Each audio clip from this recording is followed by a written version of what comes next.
ಚಾಮರಾಜನಗರ ಜಿಲ್ಲಾ ಪೊಲೀಸ್ ವತಿಯಿಂದ ಈ ದಿನಾಂಕ 7/1/2025 ಚಾಮರಾಜನಗರ ನಗರದ ಸಿದ್ಧಾರ್ಥ ನಗರದಲ್ಲಿ ವಾಸ ಇರತಕ್ಕಂಥ ರೇಣುಕಾ ಎಂಬುವರ ಮನೆಯಲ್ಲಿ ನಡೆದಂತಹ ಕನ್ನಗಳವು ರಾತ್ರಿ ಕನ್ನಗಳವು ಅಂದರೆ HPT ಪ್ರಕರಣದಲ್ಲಿ ನಮ್ಮಲ್ಲಿ 7/1/2025 ಪ್ರಕರಣ ದಾಖಲಾಗಿತ್ತು. ಆ ಪ್ರಕರಣಕ್ಕೆ ಸಂಬಂಧಪಟ್ಟಂತೆ ನಾವು ದೂರನ್ನು ದಾಖಲಿಸಿಕೊಂಡು ತನಿಖೆಯನ್ನು ನಡೆಸಿದ್ದು ಈ ದಿನ ಅದರ ಆರೋಪಿಗಳು ಪತ್ತೆ ಹಚ್ಚಿದ್ದಾರೆ.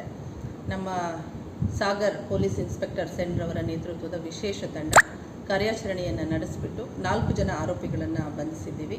ಅದರಲ್ಲಿ ಮೊದಲನೇದಾಗಿ ದೇವರಾಜ್ ಅಂತ, ಅವರು ಕೋಳಿಪಾಳ್ಯ ಗ್ರಾಮದವರು, ದೀಪು ನಾಯ್ಕ ಹೌಸಿಂಗ್ ಬೋರ್ಡ್ ಚಾಮರಾಜನಗರ, ಅರ್ಜುನ ಜಾಲಹಳ್ಳಿ ಹುಂಡಿ ಚಾಮರಾಜನಗರ, ಅವಿನಾಶ್ ರಾಮಸಮುದ್ರ ಚಾಮರಾಜನಗರ ಟೌನ್. ಈ 4 ಜನರನ್ನು ಬಂಧಿಸಿ ಈಗ ನ್ಯಾಯಾಂಗ ಬಂಧನಕ್ಕೆ ಒಪ್ಪಿಸಲಾಗಿದೆ. ಇವರಿಂದ ಒಟ್ಟು 418 ಗ್ರಾಂ ಚಿನ್ನ ಹಾಗೂ ಚಿನ್ನಾಭರಣಗಳು, 8,500 ಅಂದರೆ 8.5 kg ಬೆಳ್ಳಿ ಆಭರಣಗಳು ಹಾಗೂ 2 ಲಕ್ಷ ಮೌಲ್ಯದ ಕೆನಾನ್ ಕ್ಯಾಮರಾ ಹಾಗೂ ಒಂದು ಕೃತ್ಯಕ್ಕೆ ಬಳಸಿದಂತಹ ಬೈಕನ್ನು ವಶಪಡಿಸಿಕೊಂಡಿದ್ದೀವಿ.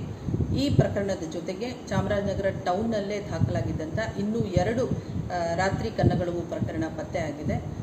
ಅದರಲ್ಲೂ ಸಹ ಈ ಆರೋಪಿಗಳೇ ಕೃತ್ಯವನ್ನು ನಡೆಸಿರ್ತಕ್ಕಂಥದ್ದು ಕಂಡುಬಂದಿದೆ.